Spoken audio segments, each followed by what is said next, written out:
Happy na sana matapos na makilala ni Marion ang lalaking tumanggap sa kanila ng kanyang anak.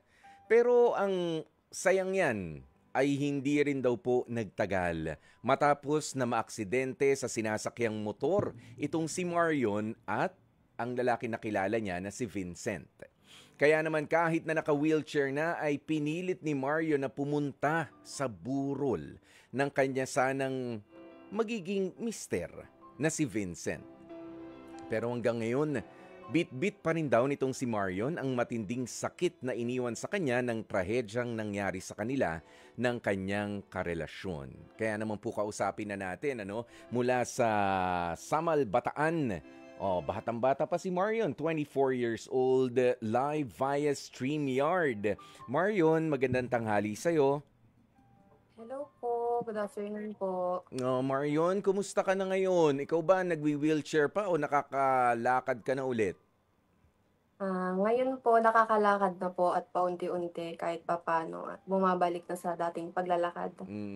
Alam mo, Marion, nagpapasalamat ako dahil sa ibabahagi mong kwento. Bagaman hindi ganun kaganda, sigurado ako na magsisilbing leksyon dahil nitong mga nakaraang araw lang.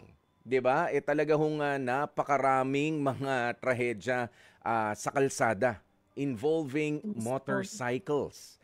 'Di ba? Sa motorsiklo.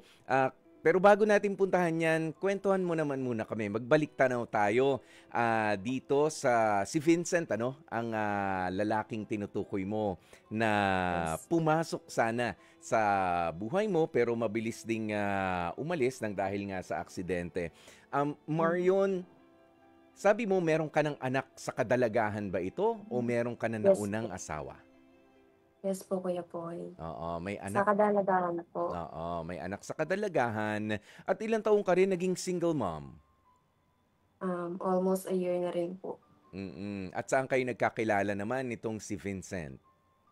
Nagkakilala po kami ni Vincent sa trabaho po namin, which is rider po siya and brand ambassador po ako. O kumusta naman Christian yung Pharmacy. kumusta si baby nitong mga panahon na ito? O baby pa 'yon, Um, iniiwan kay nanay sa bahay? yes po. Mm. 6 years old na po siya and nung mga unang buwan, linggo o araw po is talagang hinahanap niya po talaga yung daddy niya. Pero aware naman po siya kung nasaan na ngayon si daddy niya. And ayun po, paunti-unti pinapaliwanag ko sa kanya. Mm. Sandali Marion, ang tawag nung anak mo kay Vincent ay Daddy? Yes po, Daddy JV. Daddy JV. Yes po. Pero ang biological dad niya ay hindi niya kilala. Kilala niya po, nagsama naman po kami. Nagsama naman. Okay, Yes pero po. ganun talaga yung kumbaga naging samahan din nila. Oo. Opo, Ano yes. ano ba 'to? Sa umpisa pa lang ng relationship ninyo ni Vincent ay alam niya na single mother ka? Yes po, and ano Mm. naman po, nagsimula kami sa pagiging friends. Mm. And nung friends kami, nagkakakuwentuhan kami, gano'n po, about sa, pagiging single parent ko Mm. and also hini-help niya po ako na sa pang-araw-araw na mga nagbibigay siyang advice, gano'n Mhm. po. So masasabi mo na talagang itong si Vincent ay naiiba doon sa mga kalalakihan na kapagka single mother ay hindi nila sineseryoso. Si Vincent ay iba talaga. Yes po, sobra po. Oo, at naramdaman mo yung mas matindi pang pagmamahal habang habang umuusad ang panahon. Gaano rin kayong katagal na naging magkarelasyon ni Vincent? Bale magfa-5 months po. Ganun palang kaikli. Sobrang ikli pa nung Yes panahon. po. Pero yung friendship ninyo, bago yung 5 months na officially ay mag-on kayo, gaano rin naman katagal yon? Saglit lang din po kasi last year lang din po kami nagkakilala, then Mm, friends lang kami and sabi niya nga po is manliligaw siya. Eh, nung una sabi ko, "Totoo ba?" Ganyan, ganyan. Kasi nga mm, single parent ako. So, nagsasabi siya na bakit porket single parent ka, hindi ka naman puwedeng ligawan, hindi ka naman puwedeng alagaan, mga gano'n po. At dumating ba kayo dun sa punto na ipinakilala ka ni Vincent sa partido niya at ikaw rin naman Yes at po, siya rin naman yes po. kumusta yung mga eksenang yon? Sige nga, kwento mo naman sa amin. Ah, sa kanila naman po, okey naman po, nakilala ko po yung mama, papa niya, yung nanay niya, yung mga family niya po, and okey naman po sila, mababait, and, pagka break time po namin, lunch sa trabaho is umuuwi po kami sa bahay nila, dun po Mm. kami nagla-lunch. And sa amin naman po, okey naman po siya, and, lalo po sa father ko dahil nga sabi nga po is, nakikita niya na kampante na siya na nasa tamang lalaki na ako kasi nakita nga po nila kung gaano yung pagmamahal niya sa anak ko, sa'kin. Mhm. Okey naman po lahat kaya the rest talagang masaya naman po, and nung tumira na nga po siya dito tinanggap naman po siya, Mm. yun. Ayun. So, well, talagang naging, maayos ang, pakita sa'yo, ang pakikisama, Yes po. hindi lang sa'yo 'no, pati sa mga taong mahalaga sa inyo, sa pamilya, itong si, Vincent. Yes Okay, po. punta na tayo dito sa sensitibong, ano 'no, sa sensitibong nangyari, noong, araw na binawi sa'yo si Vincent. Yes po. Ano ba nangyari noon, Marion? Pauwi na po kami galing ng work niya, then, pauwi na din. Sa kalagitnaan ng biyahe namin is, sumalpok po kami sa, kotse na nasa gitna ng daan na dapat tatawid na po, Hmm. yun po. And ako po is nagtamo rin ako ng, fracture po sa femur, and siya po is dead on arrival. Mhm. Pero ano nangyari ito, gusto ko lang siguraduhin ano, Marion, ikaw naman ay, naka-helmet, gano'n din ba si, Vincent? Yes po. Yes Oo, po, wearing naman po kami ng mga safe oo. helmet po, Mm. naka-shoes, yun naman po. O nakasapatos naman kayo 'no. Pero ibig sabihin, eh, malakas pa rin yung, pagkakasalpok. Sabi mo nga ay, merong sasakyan na nasa gitna ano. Po. Yes po. Ano ba yun, bigla na lang lumabas doon, sila ba yung mabilis? Yes po, opo. Bigla na lang din po silang pumasok na, akala po namin pagbibigyan kami sa dadaanan pero hindi po dahil matanda na rin po yung driver. Mhm. Also, naka-hearing aid, but that day po yung hearing aid niya is, lobat na po, and also malabo yung mata, Malabo na rin ang mata. Oh, oo, kaya driver po medyo ng yung, kotse. judgment sa pagda-drive ano, ay medyo, paso na kumbaga nung, araw na yun. Okay, medyo may, sablay pero hindi rin natin maitatanggi, Marion, tama ba kung sasabihin natin medyo matulin din ang inyong, pagtakbo nung araw na yun? Yes po. Mm. Ayan, well, kaya nga sabi ko kanina ano, very timely rin yung, kuwentong ito dahil meron talaga mga pangyayari halos araw-araw na nga, yung, mga naaaksidente sa motor, ganyan. Saan nga nangyari ito? Diyaan din sa Bataan. Ano ba 'to, sa National Highway? Yes po, yes po.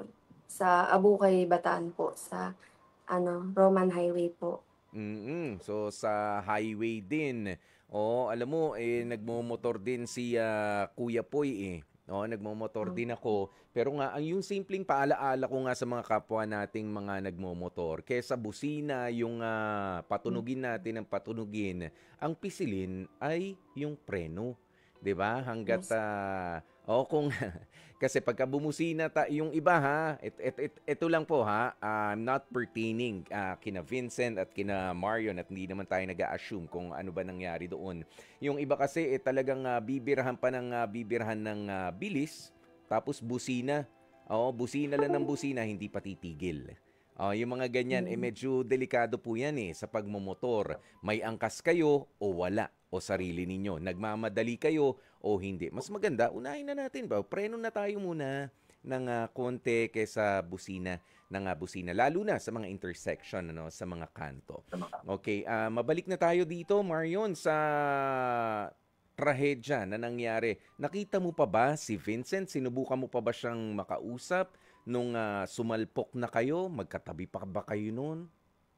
Hmm, ayun po pagkasalpok po namin, um, ano, napunta na ako sa daan Mm. and after naman po bigla akong bangon pero hindi ko na nga po magalaw yung right leg ko dahil bali na naramdaman ko na sobrang sakit po. And hinanap ko naman po siya agad, tinatawag ko siya but nakita ko po siya that day na nakadapa na po, hindi siya gumagalaw nung hindi ko pa po siya tinatawag. Pero nung tinawag ko na po siya, yun po na nagsa-sign yung kamay niya, gumagalaw po na parang nabuhayan ako ng loob na na okey pa siya. Mm. Kasi po tinatawag ko siya, sinisigaw ko siya, "Daddy, okey ka lang ba? Daddy, ano na, ganyan. Okey ka lang ba diyan? Anong ano mo?" Gumagalaw naman po yung kamay niya which is alam ko na naririnig niya po ako. Mm. Pero yun na yung huling pagkakataon na nakita mong kumilos pa itong si Vincent. Opo. Hanggang sa dinala na kayo parehas sa ospital at doon na nga siya, sabi mo nga, ay DOA. Ayan. Pero ano yung Opo. bagay na pinag-usapan ninyo bago sana kayo umuwi nung araw na yon? Ano yung pinaka naaalala mo? Hmm. Umuwi na daw po kami ng maaga kasi nga naghihintay yung anak namin, Mm. manonood pa daw po kami ng movie. Mhm. Ayan, talagang inari niya na bilang sa kanya rin, ano, yung anak mo. Gano'n niya Yes po. kamahal at siya pa yung mas excited na umuwi nung araw na yon. Meron ka Yes bang po. napansin, even yung mga days before sa mga sinasabi nitong si Vincent kasi 'di ba, sabi nga nung iba meron yung mga premonition na parang masyado Yes ka po. naman yatang sweet, masyado ka naman yata. Ano yung napansin mo sa pag-iiba ni Vincent nung mga araw bago dumating itong pamamaalam niya? Hmm. So, December 11 po kami naaksidente, November 30 to December 1 nag-Baguio pa po kami. Mhm. And sabi niya nga po sa'kin, "Kahit anong mangyari, tutuloy tayo sa Baguio," sabi niya ganyan. So, after po nun, eh, 'di nagkaka-chat na po kami kasi magkahiwalay kami ng workplace pero same, company po. Mm. And sabi niya nga po sa'kin na, um, "Ayaw mo nun 'pag bumalik tayo ng Baguio, ako yung maaalala mo." Mm. Hindi niya po sinabi na 'pag bumalik tayo, tapos sinabi ko po sa kanya na, "Bakit, mawawala ka ba?" Ta's hindi na po siya nag-reply that time. Tapos the next po is yung, bago po yung araw po na yun, Mm.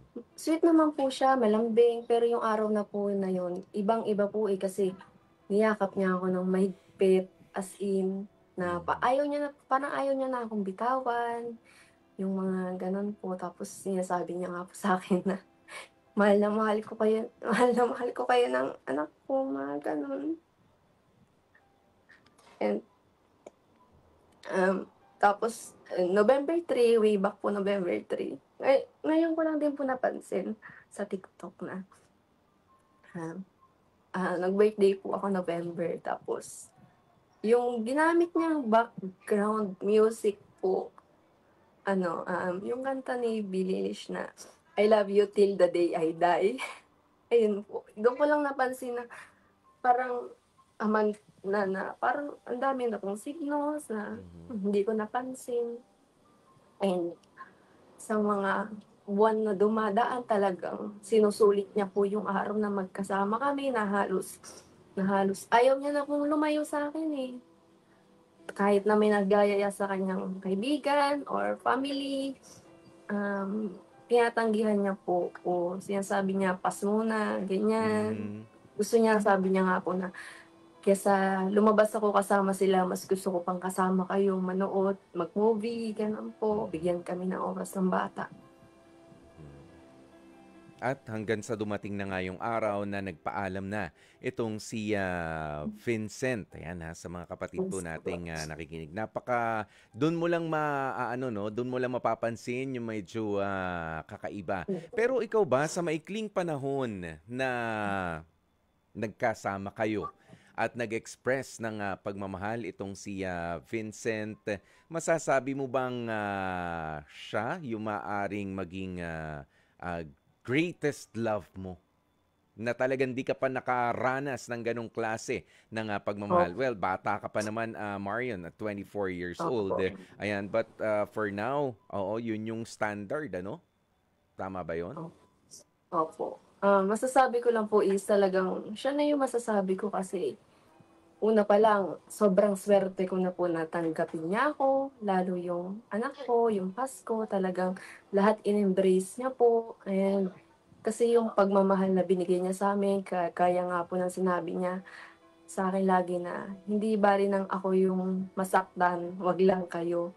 At naramdaman ko yun kasi hanggang sa hulihan po, sabi nga po nila, pinoprotektahan niya ako, sinalo niya yung nagkakaaksidente namin that time. And isa sa mga sinasabi niya sa'kin sa nag-uusap kami na hindi man ako yung una niyang minahal, pero Mhm. pinapangako niya na hanggang huli ako lang. And iyon nga po talagang sobra yung pagmamahal niya sa'min, sa pamilya ko, sa pamilya niya. Yan. Okay, Marion. Alam mo, meron tayong kapatid na nasa linya mula sa Bacoor, Cavite para magbigay ng kanyang reaksyon dito sa kwentong ibinahagi mo sa amin ngayon. Ara, magandang tanghali sa iyo, Ara. Magandang tanghali po, Kuya Poy. Mm, Hello, Marion. Ara, ano ba Opo. masasabi mo dito sa, well, nakakalungkot naman talaga ang kwentong ibinahagi sa Mm. atin ni Marion, ano? Pero at least doon sa pagkakapahayag niya nito ay meron pa ring mga magagandang memories kahit sa maikling panahon na nabuo sa kanilang dalawa ni Vincent. Tama, Kuya Poy. Nung una kong narinig yung storya niya, talagang naisip ko na hindi madaling mawalan ng mga taong minamahal natin, yung mga pinapahalagahan natin. Siyempre, nasa isip, nasa puso natin sila eh. At nakakalungkot talaga. Pero isa lang yung nag-resonate sa akin dun sa nangyari kay Marion. Ako naniniwala ako, Marion, na yung love doesn't end with goodbye. It lives on in memory and strength. Kumbaga, kahit maikli yung panahon, di ba, parang naramdaman mo talaga na mahal ka ni Vincent. At naniniwala ako na kahit wala na siya sa paningin mo, nasa puso mo pa rin siya ngayon. At naniniwala din ako na lahat ng mga memories na binuo nyo, kasama mo yung anak mo, kasama si Vincent, naniniwala ako na hindi mabubura yon. Yun yung hindi magpuputol sa kung anong samahan na nabuo nyo nung nabubuhay pa siya. Malungkot siya, Kuya Poy, nakakalungkot. Yes. Ayan, well, nakakalungkot pero magaganda nga yung mga bagay na sinabi mo, Ara, ano? O hanggang forever na yan. Kasi iilan lang, ang dami, aminin mo. O marami sa ating mga nakakakilala, nagiging kaibigan, nakakarelasyon pa nga, yung parang dadaan lang pero hindi mo iindahin yung pag-alis nila. 'Di ba? Meron tayong mga ganyan kahit mga kaibigan, 'di ba, na parang umalis si ganito, iniwan ka na, kinalimutan ka na. Okay lang, pero meron talaga mga tao na kahit sa maikling panahon ay mag-iiwan sa'yo ng impact, ano? Oo, magtuturo sa'yo papaano nga ba ang magmahal ng sobra. Magtuturo rin sa'yo doon sa pagkakataon na huwag magtitiwala rin ng sobra.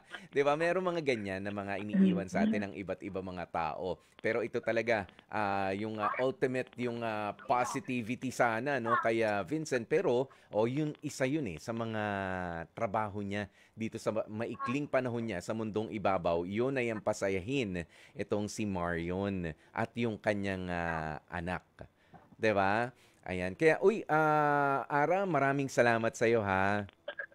Salamat, Kuya Poy. At Opo. naniniwala ako, Marion, na magiging malakas ka para sa anak mo. Mm-mm. Thank you. Kailangan po. Thank Mm-mm. you.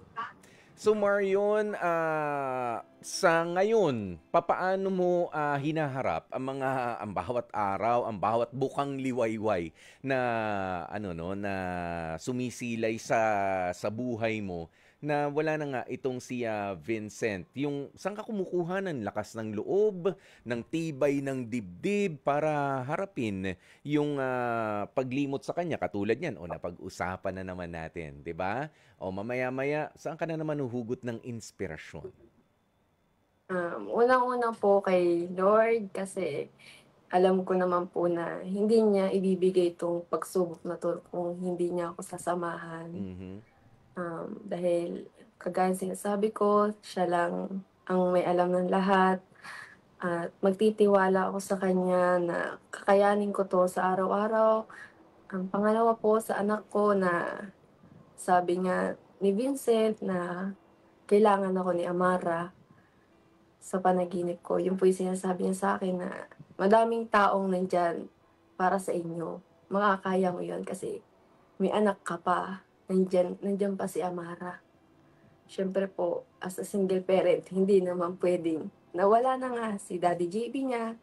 Mm, mawawala din ako dahil sa ganon. So, sa araw-araw po, thankful po ako na kahit papano, nakakausad-usad, pakonti-konti, may progress naman po. Hindi lang sa emotion, pero thankful din ako dahil okay na rin po yung right leg ko. Mm. Yun po. Maayos ka nakakalakad sa ngayon, ano? Yes po, opo. Mm-mm. Patuloy lang po nag-walk para po Mm. talagang maging okay yung lakad kasi minsan po siyempre yung balance pa rin po. Oo. Pero nakakapagtrabaho ka na ulit? Yes po, yes po. Oh, very good. Thank God. Nag-work na rin po nung May po and Oo. thankful din po ako kay Lord talaga na ang bilis nung recovery ko. Dahil Mm-mm. sabi nga po ng iba, kahit papaano talagang naka-recover ako sa pagkaka-opera po. Yun Mm. po. Yan. Naging supportive din ba ang pamilya ni Vincent sa'yo at lalo na ang pamilya mo naman? Yes po, sobra po. Although na wala na po si Vincent, sobrang nararamdaman ko po yung pagmamahal nila para sa amin ng anak ko. Mm. Talagang supportive naman po sila. Kinakamusta ako, kung ini-invite din po ako sa mga ganap-ganap nila, sa mga event nila o mga ano po. And sa family ko naman po still, support pa rin po, matibay po yung support system ko. Mm. Family, both sa kanila, sa amin. Yes. And thankful po ako kasi kahit wala na si Vincent, patuloy pa rin po sila na nandyan, kinakamusta ako, yung pagmamahal. Ayun po, nagpapasalamat po ako sa kanila. Yes. Marion, sana nga para sa maraming mga nakikinig sa atin ngayon sa radyo at sa mga nanonood din naman sa TV, ito po, si Marion ay nawalan ng kanyang taong minamahal na si Vincent nang dahil sa isang motorcycle accident. Pero tinanong nga po natin kanina, naka-complete gears naman po sila, safety gears, naka-helmet, nakasapatos, nasa highway sila nananakbo, no? Ayan, kumbaga lahat naman ng kailangang ligtas na pamamaraan anong tawag nyo rito, no? Dun sa pagmumotor ay ginagawa nila. Nga lang, hindi man sila ang may kasalanan, yung ibang kasama sa kalsada pwede. Kaya napakahalaga nung kasabihan, lagi natin sinasabihan sa mga babiyahe, di ba, mag-ingat ka. Ayan, at ilagay po natin sa puso natin yung mag-iingat ka. Ayan, kaya nakamotor ka, kaya magko-commute ka lang, kaya ikaw ay apat yung sasakyan mo, baka may backup car ka pa dyan, di ba? O seryosohin natin yung ingat na sinasabi natin. Pero ang pinakahugot talaga dito sa kwentong ito ay hindi natin alam ang kinabukasan. Maaring maikli lang ang panahon na ipahihiram sa atin, pero i-express mo na. Ibigay mo na yung pagmamahal mo, iparamdam, sabihin mo na yung pagmamahal mo doon sa taong tunay mong minamahal. Hindi bukas, hindi sa susunod na araw. Ngayon na, gawin mo. Dahil yung bukas, hindi natin yan maipapangako. Marion, sa pagkakataong ito ay bibigyan ka namin ng pagkakataon kung sakasakali na makakausap mo si Vincent. Ano ba yung mga bagay na gusto mong sabihin sa kanya? Go ahead, Marion. Daddy, I know you're at peace now. Mapanatag ka na. Kasi, little by little, step by step, day by day, makakausad kami. Pipilitin namin. Kasi, alam ko na ayaw mong nagkaganito ako, kami. Kasi sabi mo nga, susulitin natin yung bawat araw. Sa maikling panahon,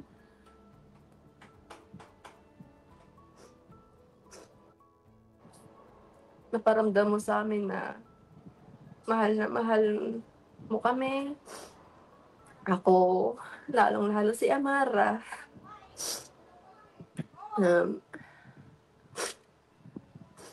Alam ko na nasasaktan kita sa mga unang buwan dahil panay kita tinatawag. Halos wala na ako sa focus and nagkaka-signs na rin ng anxiety, pero still, alam ko na tutulungan mo ako kagaya ng binubulong ko sa'yo ng huling araw. Alam ko, tutulungan mo ko makayanan to, lalong-lalo para kay Amara. Hindi ka man namin kasama ngayon o sa habang buhay, pero alam ko na nandiyan ka lang, nakikinig. Kagaya sa panaginip ko, alam ko nakikinig ka. Mahal na mahal ka namin. Salamat sa pagmamahal. Salamat sa maikling pagmamahal, pero habang buhay kong dadalhin yung pagmamahal na yon. At alam ko na kahit si Amara, alam na sobrang minahal mo siya, inalagaan mo siya, tinanggap mo. Mahal na mahal ka namin.